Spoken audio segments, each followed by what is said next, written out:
Hello everyone and welcome back. Tonight we're going to be talking about collecting quartz crystals in Saltville, Virginia.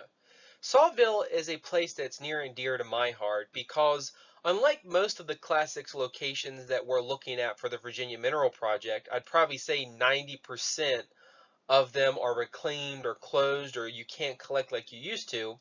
Saltville is still a place that produces incredible minerals and is something that I would consider a classic locality here in Virginia.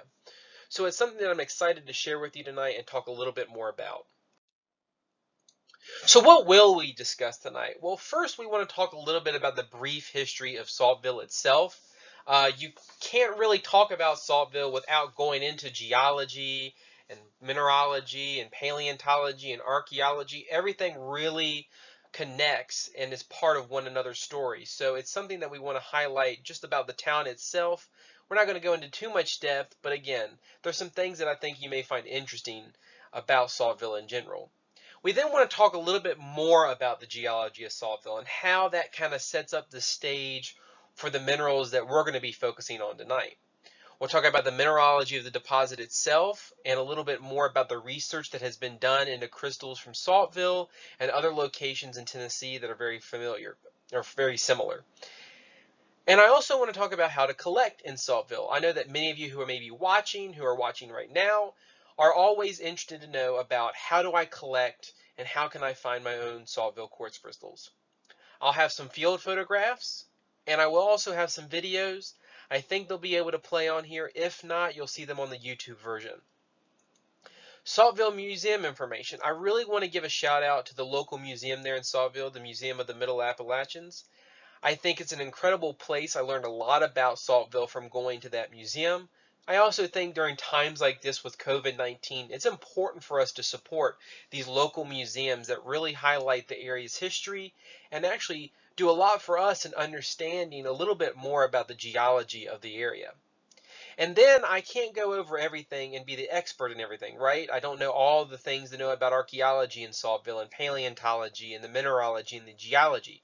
So I do want to highlight some books and some publications that I think you may want to look a little bit more into if you're interested in learning a little bit more about, let's say, the archaeology of the area, maybe learn a little bit more about the Civil War.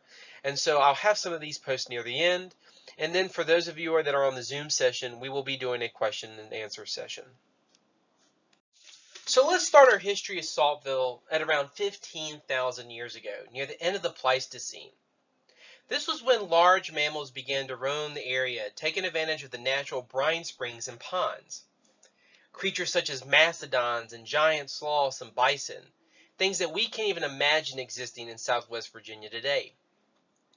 It was that diverse megafauna, though, that ended up starting to attract Paleo-Indians to the site as a primary hunting ground. There's a lot of evidence to suggest this, from bones with tool marks and hunting marks, all the way to the abundance of Native American artifacts found scattered throughout the fields around Saltville. Eventually, tribes settled into the Holston River area and would become part of what was known as the Chiska or Yuchi people. In 2010, the Yuchi people were still alive in a reservation in Oklahoma, with a population of 623 people. Fast forward to around 1567, there was a very unfortunate event that occurred in ancient Saltville. 40 years before the landing at Jamestown, there was a group of Spanish conquistadors that had taken up a fort in North Carolina, and were said to have come up into the area that we would consider near or now modern Saltville, and ended up slaughtering an entire village in the area. Going to the mid-1700s, Saltville was owned by one gentleman. The entire land and area of the Saltville was owned by someone named Charles Campbell, and it was his nephew that started the first commercial development in 1782 for the brines, Arthur Campbell. And in the 1800s, things became a lot easier for the production of these brines. There was a new technology introduced of steam-operated pumps, and they began to function in Saltville and help pump the salt brine out of the wells in the area. I thought I would include something really interesting here down in the lower right, which is the 2020 graduation image on the Saltville local Saltville page in high school. And this kind of shows their unique heritage and that they're very aware of the incredible past that Saltville has had. So now let's talk about Saltville during the Civil War. And this was when it became a very important strategic town for the Confederacy, for two main reasons. First, it had a railroad, and that allowed links to the eastern and western fronts of the war. And secondly, it had the salt mines, and this was important during the time for Confederacy food provisions. Today you can still drive through Saltville and see a sign that says that it's the salt capital of the Confederacy. And around the Civil War, it supplied 2/3 of the total salt supply to the Confederates. And because of that amount of salt that Saltville supplied, two major battles were fought over Saltville by the Union in attempts to destroy the area and cut off supplies to the Confederates. There's also another event that you'll see when you look up history in Saltville during the Civil War, known as the Saltville Massacre. And this was supposed to be one of the Civil War's worst war crimes and atrocities, where the Confederates ended up going to Emory and Henry College at the time near Saltville, and ended up killing prisoners and troops that were injured. But unfortunately, they focused a lot of their hatred on African Americans. But this is something that's still been debated about how many people died, and is kind of a myth and a legend within the Civil War. Now let's talk about after the Civil War and to what we know as modern Saltville today. After the Civil War, Saltville was known as a company town for most of the 19th and 20th century, as it was owned under the Olin Matheson Alkali Works Corporation, which was a British company. This company pretty much owned the schools, the hospitals, and everything. Saltville's growth at this time was because of the alkali works in the area. In 1924, there was a very unfortunate event known as the Muck Dam collapse, where 19 people died and the river became toxified because of the collapse here. In 1970, the newly formed EPA came into Saltville and told the Olin Corporation that they needed to clean up another environmental issue where mercury had been seeping into the Holston River. Instead of paying for this and making things right, the corporation decided to leave Saltville. This pretty much devastated the area, and for many years people thought that Saltville would just disappear, that the town had nothing else to live for, that there was nothing to do, and that it would just crumble. But that did not happen. Today, Saltville still exists, and it has roughly around 2,000 citizens. And there is still a corporation known as the United Salt Corporation that still runs operations in the area today. Which is interesting to say that if you go back in time, Saltville has been running salt operations for hundreds of years, and salt has been important to life for thousands and thousands of years. Down here to the lower right, you can see that is the alkali works itself in Saltville, and up at the top there, that is one of the Saltville battlefields from 1864. It is important to know, for those of you that would like to know a few more interesting facts about Saltville, that in 1932 it had the largest dry ice plant in the world, and in 1952 it had the second largest chlorine plant in the world. And so Saltville has been very important for many, many reasons outside of the salt. Now we want to delve a little bit deeper into the geology of Saltville, and this is where things get a little bit more complex. But today I want to break down the Saltville geology into some very basic terms and things that are going to be important for us to kind of look at when we're talking about the quartz crystals from the area. I mean, we can have an entirely different presentation on the incredible geology of Saltville and how the salt deposits formed and all of that.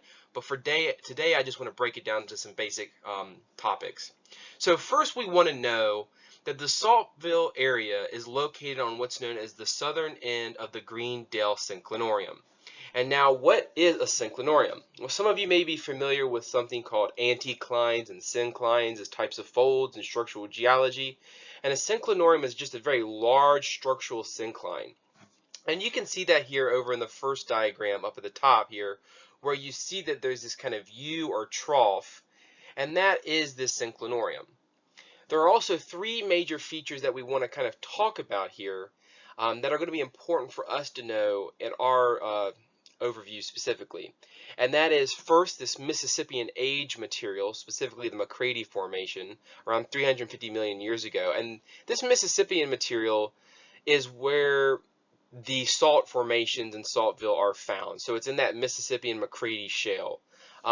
You also have the Saltville thrust fault, and that's denoted as STF.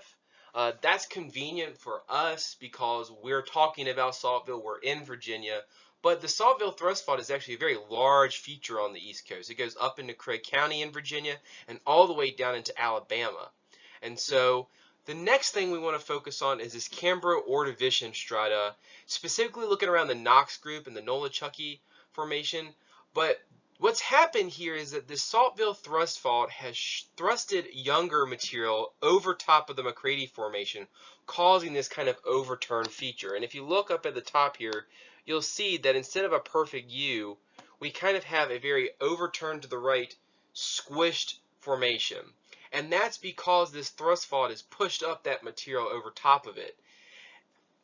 Now, when I say younger Cambrian Ordovician material, I'm saying younger in the sense of Earth's age, relative to the Earth's age. Now, in geology, we talk about time differently and the age of these deposits very differently. So Cambrian Ordovician may seem old in relative terms to us, but in relative terms to the age of the Earth, it is younger material, and the Mississippian is older in the time. But what's happened when this Saltville thrust fault pushed that material over top of the McCready Formation, on top of it overturning, it actually created a zone of brecciation. And that's basically where all these rocks were being pushed and thrusted on top of one another and breaking up. And these are areas where, and in Tennessee and in Saltville, you're finding these quartz crystals in these zones. But more specifically, I've noted here that we're going to be looking at an area that's over top of the Knox unconformity. And an unconformity is basically if you have two geologic units, there's some missing time in between, whether that's an erosional surface or something else. But this is where we're going to be focusing our studies a little bit more specifically, is above the Knox unconformity within this Cambrian Ordovician strata. These two diagrams here are very interesting. I have the references to these posted here at the end, so if you want to go look at the research papers, you can do that. And what you'll notice here on the first one is that it's southeast to northwest. And so this would be, if you're starting here, you'd be on Interstate 81, and you'd be going over into Chilhowie, up, and then down into the Saltville Valley. And this would be over towards West Virginia. And in this diagram, we've completely reversed it, where this would be Interstate 81 coming towards Saltville, down into the valley. And if you look here, this one little area, that is where all that incredible geology is found. So all the history of Saltville, all that incredible geology, thousands and thousands and millions of years ago, is located right in that valley, which is rather interesting. Now let's delve into the mineralogy of the deposit itself and some more of the specific things when we're looking at the quartz crystals. They're found in a very dark limey shale and shaly limestones. This is Ordovician age material. It may seem kind of odd to hear something referred to or described as a limey shale or a shaly limestone. I'll have a lot of pictures from the field here in a second, and you're going to see what I'm talking about here, where the limestone is almost sheety and the shales are almost lime. It's very different than what we would kind of think as like a typical shale or a typical limestone. And again, it's part of that Saltville thrust sheet. So if you go back to the previous slide, what you'll notice is you have that thrust fault, and that entire Cambro-Ordovician material is what's known as the thrust sheet. But more specifically, it's above the unconformity zone of the Knox group in that layer. And the morphologies that we find here are kind of what makes Saltville interesting, right? I mean, that's the whole point behind why this location is a classic location in Virginia. I mean, it's not just another quartz crystal spot. It's not just another place to go collect quartz crystals. It is a very unique spot because of these unique bipyramidal double terminated crystals, and with some of them having a very unique reverse scepter capped ends type of formation. And you'll hear me refer to them a lot as double terminated reverse scepters when we talk about them for my posts and on my other videos. And most of these crystals that we're finding here, especially when we're finding them in the deposit, because sometimes as they're found in the fields, they've weathered a little bit, have these dark phantoms from an early growth phase. And there's been some tests and analysis to show this is kind of like carbon-bearing material. And that is very common at the site, and that kind of gives it a very unique feature as well that's very different from quartz crystals found in Virginia. Um, these crystals are found loose in the soils, and they're also found nestled in pockets of kind of like a calcite and in limestone. Um, we were lucky enough to find an actual rock outcrop, and that's what we'll talk about as we start going through some of the photographs. But finding them loose in the soil is a very common thing for most people who've collected there over the years. Here you can see some images that my friend Alex Bradley drew, and here we were just kind of, messing around trying to draw some of these quartz crystals. I was telling Alex that, you could almost do an entirely different publication on the quartz crystal morphologies in Saltville and just the uniqueness behind these things. And this is kind of showing you how you have these reverse scepters. So if we look at the one down here at the bottom, you can see that it's double terminated, but up here you have this kind of reverse scepter, and that's where the cap, instead of being larger and a typical scepter, is smaller than the main crystal that it's growing from. But the big question is, okay, we know they look unique, but why are they forming that way? And that's where it gets a little bit above my pay grade, but I kind of want to talk a little bit about some incredible research that was done by Martin Cole in 2013, and this was presented to the Knoxville Gem and Mineral Society in Tennessee. And he was looking more specifically at quartz crystals, or field diamonds in their case, in the Tennessee area, such as like Douglas Dam, the Sevier Shale, and other locations. But he did include Saltville in that, also because of the proximity to Tennessee, being very similar in the same deposit. But again, having Saltville in there helps us understand a little bit better about our mineralogy. And I think Martin Cole worked at the state survey in Tennessee as well. So Martin Cole wanted to ask that very important question, which was, why do these quartz crystals look so unique? How do they form like that? And that's not an easy thing to describe, but what he wanted to do is he wanted to go back in time and look at an old research that had been done called the Nicaea diagram. And over to the left here, this Nicaea diagram shows one of the first experiments to grow ice crystals, but more specifically to figure out between supersaturation and the temperature, which type of ice crystals form at that specific time and that specific saturation and temperature. So you can see that there's various different types of ice crystals here denoted, like dendritic, sector and plate, thick plate, spatial plates, needle, irregular. And so this diagram shows a line in which these crystals form, these beautiful dendritic snow crystals that we commonly think of when we look at a movie or we look at drawings. We think of these beautiful, unique crystals. And so here you can see in the middle that it was in this area that those beautiful dendritic crystals form. So there was a specific temperature and a specific saturation level that caused that unique crystal formation in these ice crystals. Now he wanted to see if anyone else had done that, and the closest that he could find was a diagram from Iwasaki that kind of showed quartz crystals and how they grew over temperature and over these isotherm lines, showing where faces were present or not present at this temperature and pressure and time. And so while this diagram wasn't specifically for what we're looking at, it was kind of the only thing showing how these quartz crystals formed and how these faces become present over time. Now, you can see here that the cappings and the unique double terminated reverse scepters are not there in this diagram, but it is showing how quartz crystals and the faces change depending on temperature and pressure and time. Now he did get more specific though, and he came up with a unique diagram that actually is a little bit more representative of what we're talking about. And here we see this incredible diagram showcasing our quartz crystals, or more broadly, quartz crystals that had been found in the Knox group rocks and crystals that were found in the Sevier Shale. But of course, we're looking at the crystals found in this Knox group. And so you see here that around 500 million years ago, you have the deposition of the Knox group itself. At around 485, you start seeing a very deep, or a burial of it. Then you get into a deep burial around 400 million years, a deep, deep burial. And then around 325 to 260, you see the Alleghenian orogeny. And this is where deep, deep, deep burial begins occurring and some erosion starts.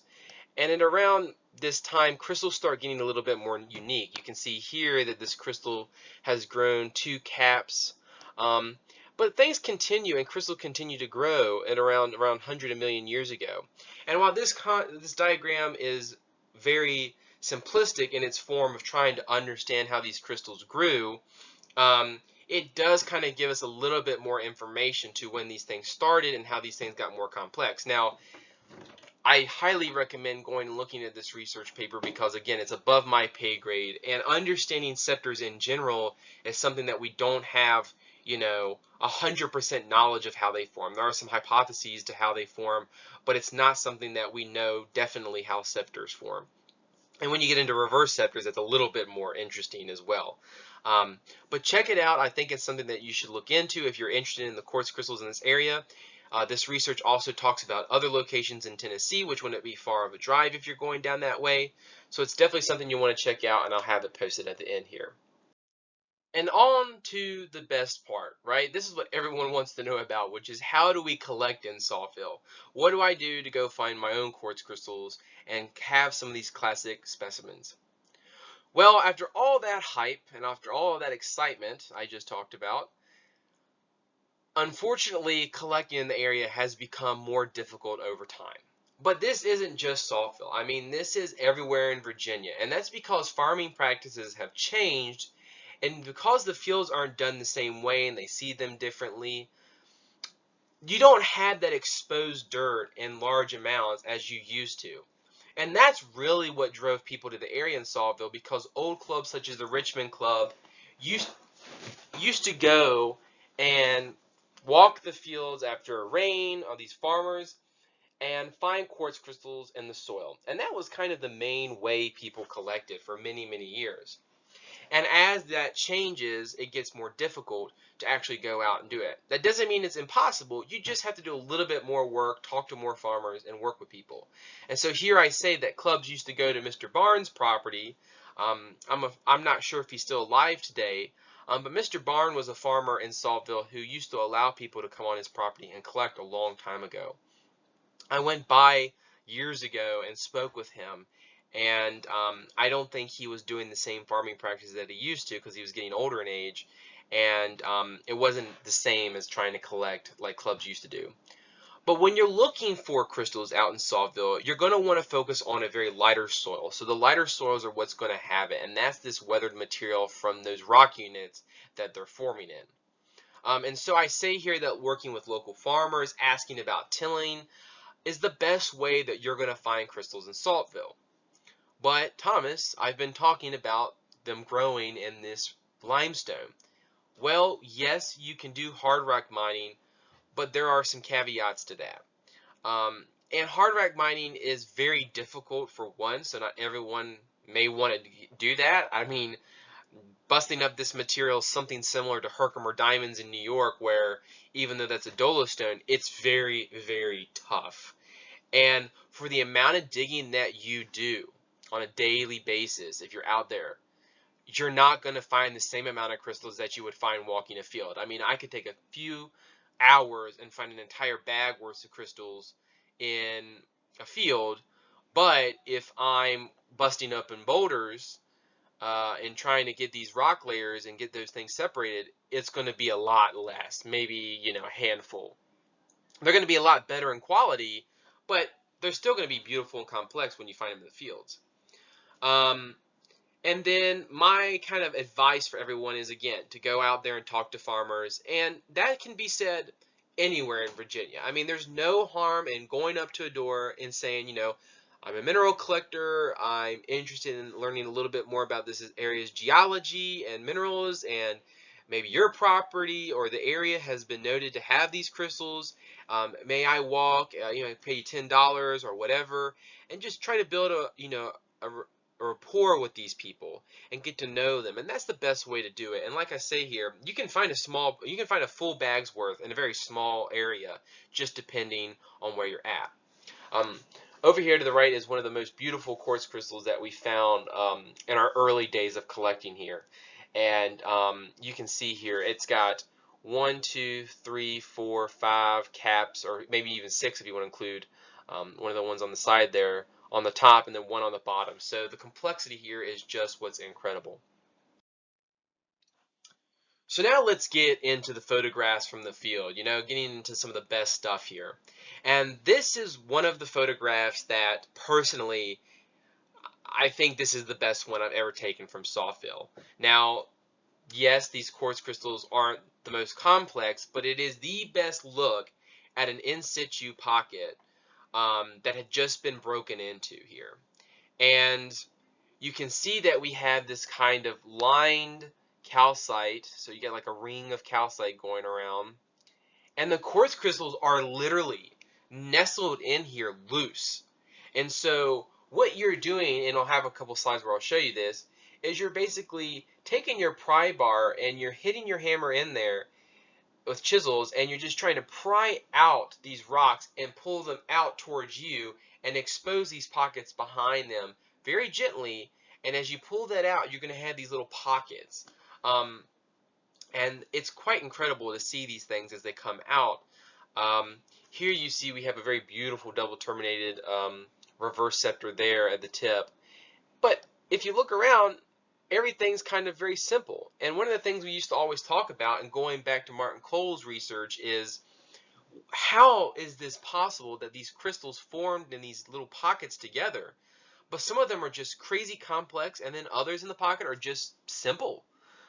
You would have thought they would have been seeing the same temperature, the same environment, same solutions, but it's just interesting the way that these quartz crystals grow and the way that these morphologies end up occurring, how some of them look unique and some of them don't. And then you can see down at the bottom here at this quartz crystal that it has that kind of dark carbon inclusion there in the middle.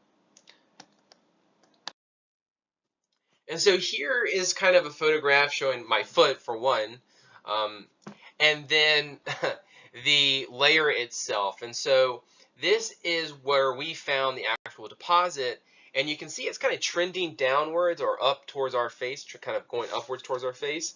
And it's showing these layers here. Now this is a limestone, but if you look, you can see that there are these very intermittent layers, a very thin laminated material kind of going through here. And there's some shale in there, like our limey shale and a shaly lime, right? That's what we were talking about earlier. And look, these limestone sections are very thin. I mean, there's no kind of, conformity here to them. I mean, they're all kind of squished and squeezed and very flat.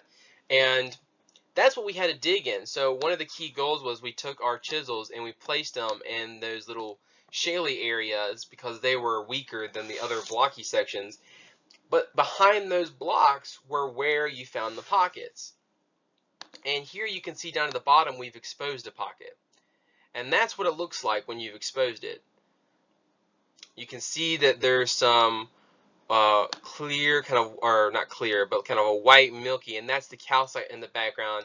And then you see that there's this kind of clay dirt. Now sometimes the pockets were clean and didn't have anything in it, but if they had been exposed and dirt had gotten in there and clay had gotten in there, you'll find that these had dirt, and the quartz crystals could be found in that. So sometimes we would just take our hand and scoop out that dirt, and that's where we would find the crystals. And we would just sometimes put them in a bag and leave them in the dirt because it would protect them. And I'll have a picture here in a second of that. But this is the deposit. Now you can look above here and you can see we were getting to the point where the overburden was kind of making it difficult for us to dig. And the further that we got down, because it was trending downwards, the less the rocks had weathered because they were not as close to the surface, which made them harder to kind of chisel out, and then because there's more dirt on top, it made it harder to pull them out anyways. And then here's another photo of our specific dig spot that we were looking at. And here you can see a few things. First, we see right here that this is that material that we're pulling off. And if you notice, it looks very different than this. This is more tan and has a more of a different surface texture. And what's happened here is we were digging, and all of a sudden we hit this zone that was either a fault or a crack of something, and at that point we couldn't go back any further. So all of this material right here you could not dig in because it was just so solid there was no way you're going to get your chisels. But you can see here that it's almost two different zones, and that's kind of like a karst feature as well. So it's all kind of weathered and it almost looks flat and tan and has nice smooth surface. But here, this was like our last chunks that we were doing. So from this point, we were digging, you know, to the right and to the left of this spot to find our crystals. We did move a lot of material, but at the same time, if you look up here at the top, there was a crap ton of rocks in the dirt. And so the entire area over here is covered in rocks. And you can see this is the lighter soil that we're talking about. It's not very dark. And that's where you find the quartz crystals. And then here I also mentioned the pros and the cons of digging in hard rock. Pros being you find better quality crystals, you have that thrill of opening up the pockets and seeing what you find or don't find. Let's be honest here. Sometimes when you're digging in the hard rock material, I told you, that's one of the cons, that there's less material. Time and time again, we would open up pockets. We had this big piece and we'd be tired and we've been working on it for 30 minutes and you open it up and all that was in it was calcite. Not a single quartz crystal to be found, just calcite. And it is hard to dig in hard rock.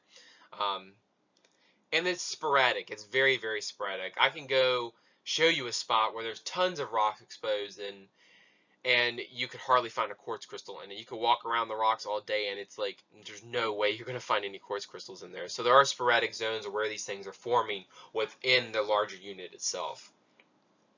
And that's another reason that finding them in the field is great, because they've consolidated better. I mean, all of that is weathered material, and these quartz crystals are coming to the surface as the rains and the erosion, and so they're actually found in a larger quantity than you could possibly ever find them digging in the rock. And so that's sometimes why it's better to dig in the soil.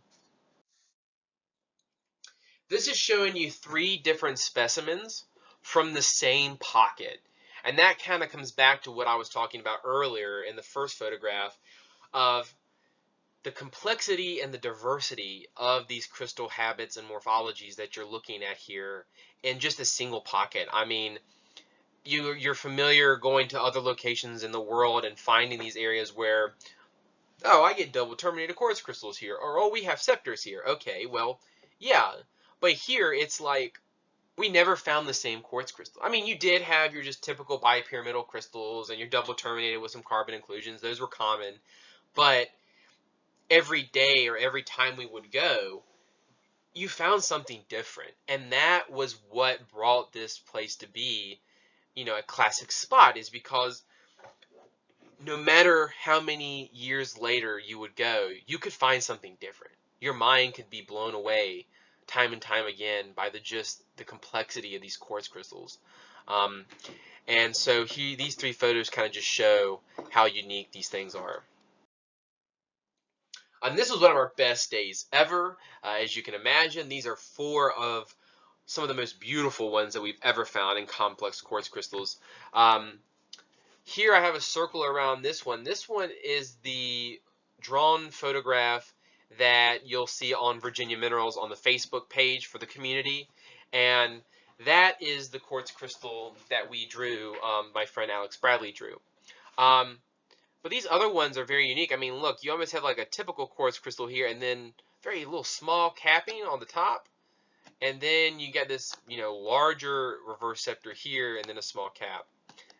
This one right here is actually really interesting, because if you look on the side here, you have 2, you know, typical faces. But here it's like flat. I mean, this is like a flat face. So it just grew flat, and the other faces had that typical bipyramidal look to it. So that was also very interesting. And then here you kind of got a wacky one that has a double terminated reverse scepters. And so again, the diversity of the quartz crystals here are just incredible.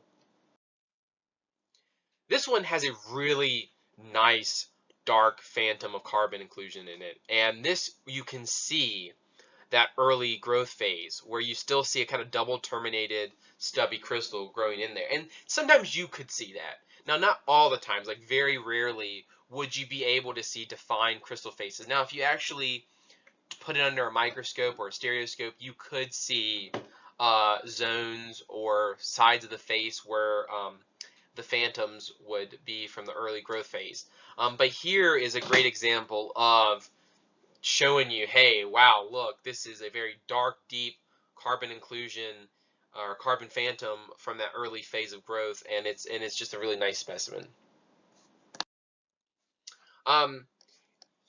This is one of the days that we were digging kind of in the field and then taking them back home. Here you can see what I was talking about. Sometimes you just pick up a little clump of dirt and have quartz crystals all in it, so we just leave them like that. I also will note here we have some flint. Again, going around this area, you're going to find lots of really cool Native American artifacts in the fields if you're walking around, so that's another plus of collecting here. But yeah, I mean, this is what they look like in the field, and this is what they look like cleaned up. Now, someone did ask, you know, if you go back to some of the other photographs, they're awfully clean. So the quartz crystals that you just saw are very clean, but they came out like that. So some pockets were clean, some pockets had lots of dirt in it, some pockets just had like a very thin layer of clay and almost just be like a windshield wiper. You just wipe off it and then it was clear. And then some had oxidized, and like you can see, this one here has some oxidation on it, so we did put them in acid to clean them up a little bit. Now, matrix specimens from Saltville are almost impossible to find. So if you start breaking this down to what's harder and harder and harder and harder to find, you know, loose crystals in the soil, very common. Finding a deposit with crystals, not as common. Getting in that deposit, finding crystals gets a little bit more complicated. And then getting down to the fact of finding crystals, but them actually being still attached to the matrix, that was your rarities. Unfortunately, the calcite is not that pretty, so it wasn't much of a great contrast or a great matrix anyway. So really, was there any harm in not finding many matrix pieces? No. But when you did find them, that was always interesting, and that was something special. Most of the times, though, as you can see here, these are very beautiful double terminated crystals, not very complex, but it's actually this calcite ring that has captured in these crystals. So are they attached necessarily? Not so much, but this ring was preserved as we were pulling it out, and that's kind of what's kept them in here. Interestingly to note, we only found one specimen ever, and I'll apologize I don't have it photographed in this presentation, that had a complex double terminated reverse scepter that was a matrix specimen. Everything else was simple double terminated bipyramidal crystals. That was it. And I don't know if that had something to do with the way that they were growing, and that's why they became more unique. They kind of broke off, and that created unique crystal faces. But most of the ones that we found in matrix were just very simple. They weren't very complex.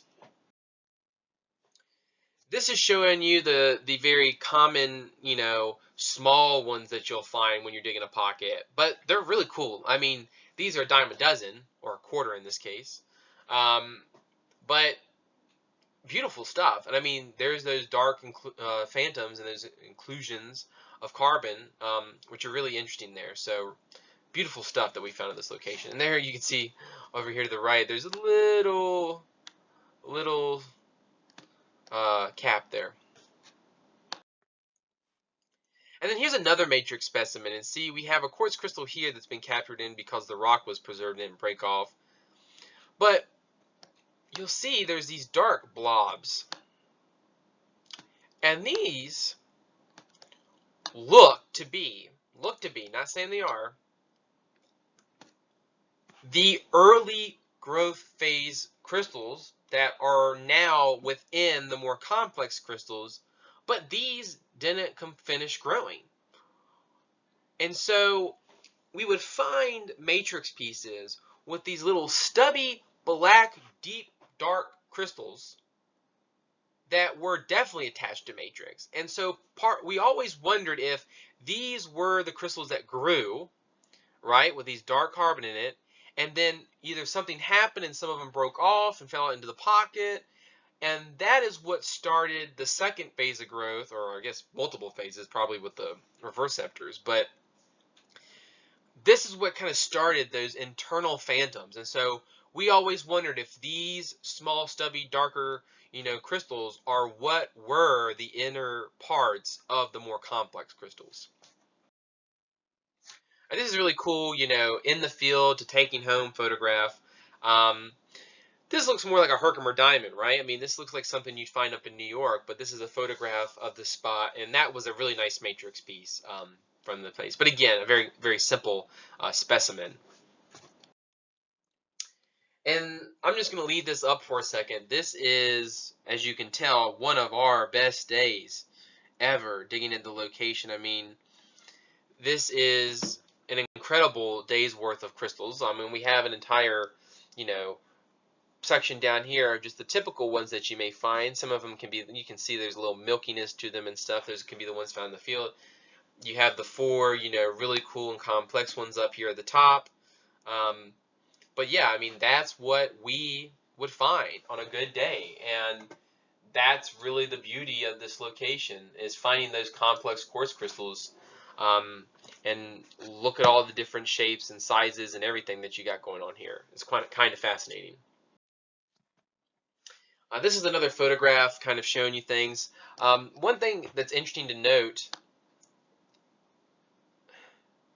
this is a smoky quartz crystal. We only found maybe 5 or 6, personally for us. I know other people had found some in the fields themselves. But you talk about the dark inclusions in the center, right? But very rarely would you find a actual smoky quartz crystal that looked, smoky. It wasn't just, hey, it had a dark inclusion in it or a phantom in it. This literally was, gray, smoky colored quartz crystals. And those were very rare to find, but you did find them sometimes. Now, we did find anhydros in them, or like little water bubbles or air bubbles or different things like that. So these had a lot of really cool inclusions and a lot of cool things that when you put them under a microscope and stereoscope, really fascinating stuff. And now this is the best specimen that I've personally ever found from Saltville, and I call it Big Bertha, which has always been the name. It's not huge by any means, but it's just so damn unique. I mean, I've never seen anything like it in a quartz crystal, and it is my favorite. And I'll tell you briefly the story about how he found it. It was funny. We were out digging, and we had this large piece of limestone that we were able to get our chisels underneath. And we've been working this thing for like 40 minutes, caking it from every side, trying to, inch our way forward and get to this chunk and pull it out to expose the pocket that we hoped would be behind it, right? Sometimes it wasn't. But a storm was coming up, and we're like, crap, we need to get in here. We need to get this before it rains because we don't want to leave this behind because we've been working on this for, forever. And we finally got it as the storm started to get over our heads and started sprinkling rain. And it was one of these pockets that had the dirt or the clay in it.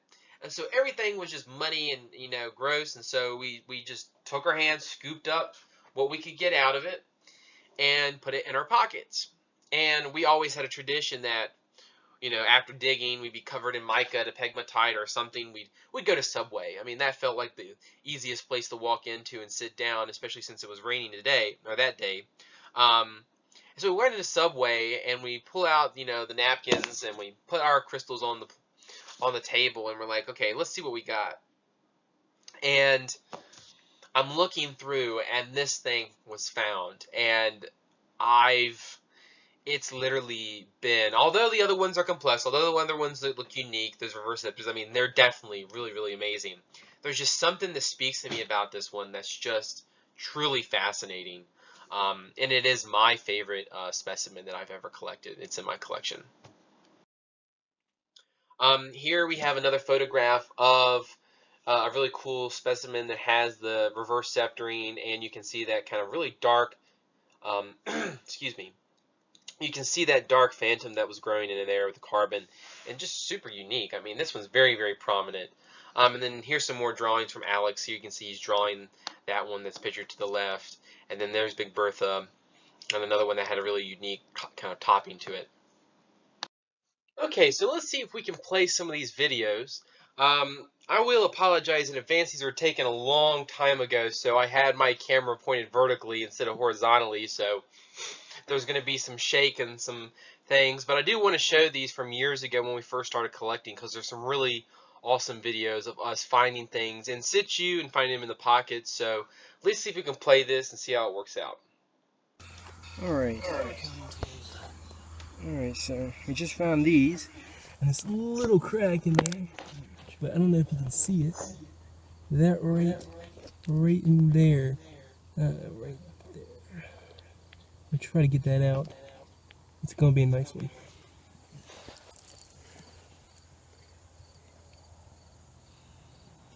Oh. Beautiful. Man. It doesn't get old. It does not get old. It's really good today. A little pocket. And again, that is one of those pockets that when you open it up, it's clean. It has very little clay in it. And that's how we found it. I mean, in this case, we had dug into the layer, and then to the side, we saw an extension of a pocket that had opened up, and we looked in there and saw that there was something in it. And so this way, we weren't having to go all the way back to get to this little pocket. We were actually just able to kind of go from the side and go in. And as you saw, my friend had a little twig that he was trying to get it out, but they were just laying in there. And that's how easy it was for them to kind of just fall out when you pulled out the rocks. But that's also another reason you have to be very careful, especially with big boulders, that you didn't break anything, because it would be easy for them to fall in a crack and then crunch them or something like that. All right, so here's another video that is showing as we're digging things out of the pocket, and one had just been exposed, and so we're going to be finding these crystals for the first time after exposing the pocket. Well, we're digging, and Alex has found the biggest pocket for today. You can see him taking his chisel and trying to break and pry up right there. and pull out the pockets. See if you can see that. Look at that. You see in my hand? He ain't even done. Yeah. He ain't even done. I'm trying to clean it out so you can get a better picture of it. And these are the pockets that you can see right there, and they're just falling down in the bottom of them after you pull them out. Oh, gosh. Just put them in your hand. Yeah. Oh, just massive ones. Oh my gosh. It's not even fair. He won for today. Yeah, you know how I feel last time. Yeah, just put it in there. Look at that thing. One pocket.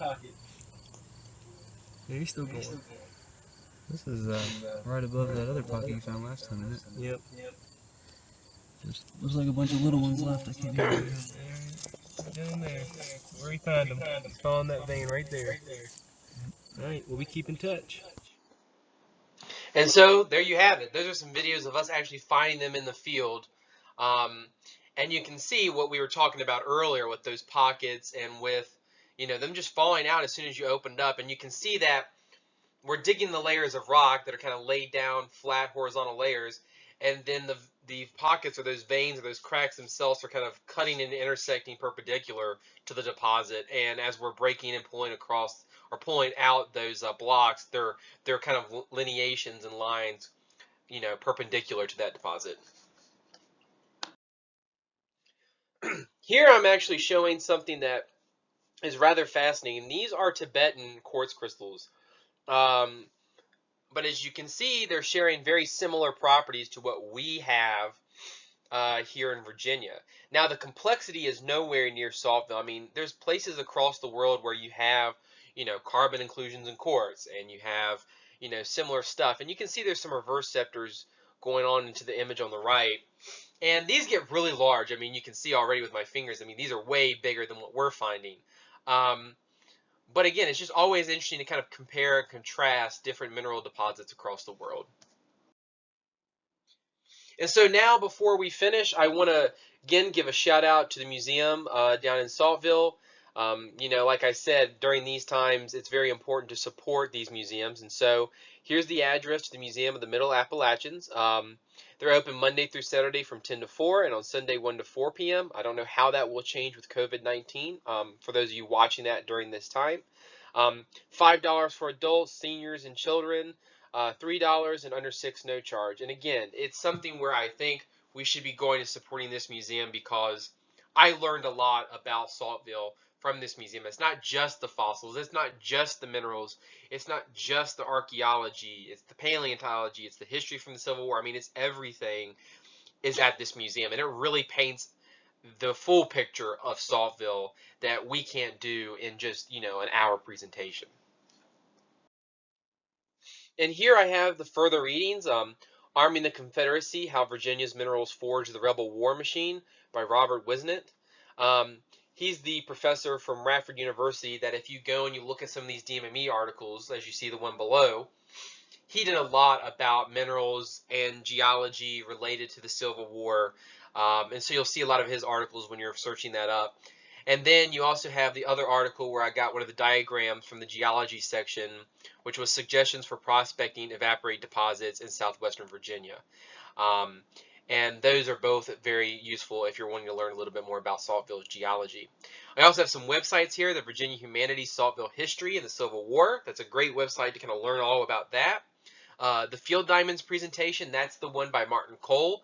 So that's the one I highly recommend you checking out and looking into. Fantastic research, you know, very useful for what we're trying to look at. The town of Saltville has a nice website with their history that they put out there, some unique little anecdotes and things that you may find interesting.